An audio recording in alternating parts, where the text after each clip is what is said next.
Jessica stared at the ornate invitation in her trembling hands, her heart racing with a mix of fear and desperate hope.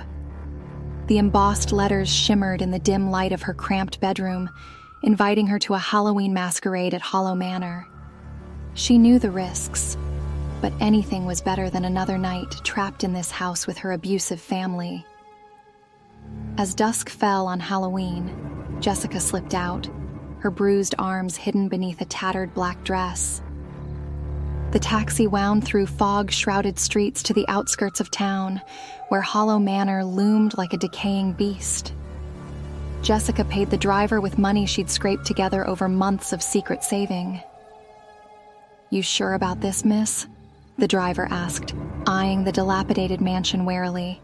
"Place gives me the creeps." "I'll be fine," Jessica lied, forcing a smile. "Thank you." She approached the towering oak doors, heart pounding. Music and laughter drifted from within. Jessica took a deep breath and knocked. The door creaked open, revealing a figure in an elaborate plague doctor mask. "Welcome," a muffled voice intoned. "Please come in." Jessica stepped into a grand foyer lit by flickering candelabras. Masked revelers swirled around her in a dizzying dance. For a moment, she felt a thrill of excitement. Freedom at last. Then she saw him, a tall man in a wolf mask, watching her from across the room. Even behind the mask, she'd recognize those cold eyes anywhere. It was him, her tormentor from high school. Panic seized her chest as more familiar faces emerged from the crowd, all wearing masks, but she knew, the bullies who had made her life hell, who had driven her to number. She couldn't think about that now.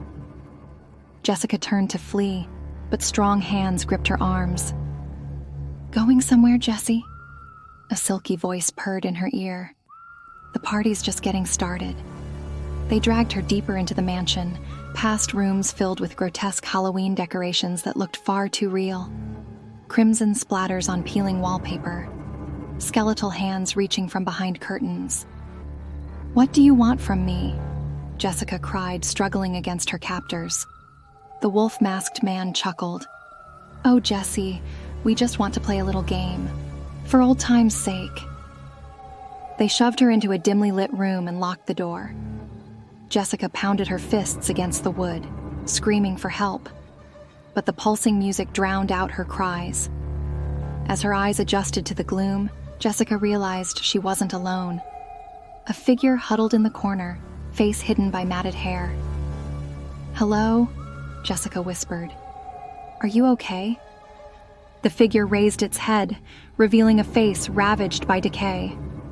Empty eye sockets stared at Jessica as the corpse's jaw worked silently.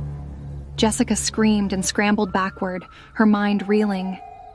This couldn't be real. It had to be an elaborate prop. But as the corpse lurched toward her with outstretched arms, the stench of rotting flesh filled the air. A hidden speaker crackled to life. "Having fun yet, Jessie? This is just the beginning. You always were so easy to scare." Tears streamed down Jessica's face as she cowered against the wall. "Please," she sobbed, "let me go. I never did anything to you." Cruel laughter echoed through the room. "Oh, but you did. You existed. You dared to be different, to be weak, and now you'll pay." The corpse shambled closer, bony fingers grasping. Jessica's mind raced, searching for an escape. Then she saw it, a rusted fire poker leaning against the fireplace. With a desperate lunge, she grabbed the poker and swung it at the corpse's head. The impact sent a spray of putrid flesh across the room. The corpse crumpled to the floor, twitching. Jessica retched, the acrid taste of bile burning her throat. What had she done? Even if it wasn't real, the violence felt all too familiar. The door swung open, revealing her masked tormentors. "Well done, Jessie," the wolf mask sneered. "I knew you had it in you. You're just like us after all." "I'm nothing like you," Jessica spat, gripping the poker tightly. "Oh, but you are. We've all got darkness inside us. You just need a little push to let it out." They herded her from room to room, each more horrific than the last. In one, a man in a butcher's apron methodically dismembered a screaming victim. In another, writhing masses of insects poured from gaping mouths. Jessica's mind splintered, unable to process the horror surrounding her. Was any of this real? Or had she finally snapped, trapped in a nightmare of her own making? As dawn approached, they led her to a final room. Inside, a familiar figure sat bound to a chair. Jessica's father, his face a mass of bruises. "Dad," Jessica whispered, her voice hoarse from screaming. He raised his head, eyes filled with fear and shame. "I'm sorry, Jessie, for everything. I never meant—" "Shut up!" The wolf mask snarled, striking him across the face. He turned to Jessica, holding out a gleaming knife. "Here's your chance, Jessie. All those years of pain. Time for payback." Jessica stared at the knife, her thoughts a maelstrom of confusion and rage. How many times had she dreamed of this moment, of making him suffer as she had suffered? She took the knife with trembling hands. "That's it," Wolf Mask coaxed. "You know you want to. It's in your blood." Jessica approached her father, memories flashing through her mind. The beatings, the cruel words.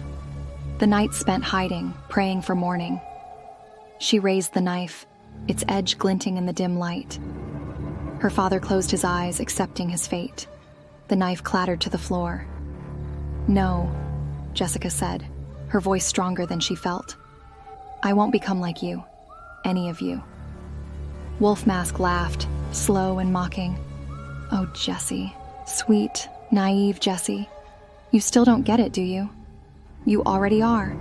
He pulled off his mask, revealing a face Jessica knew all too well. Her own face, twisted into a cruel sneer.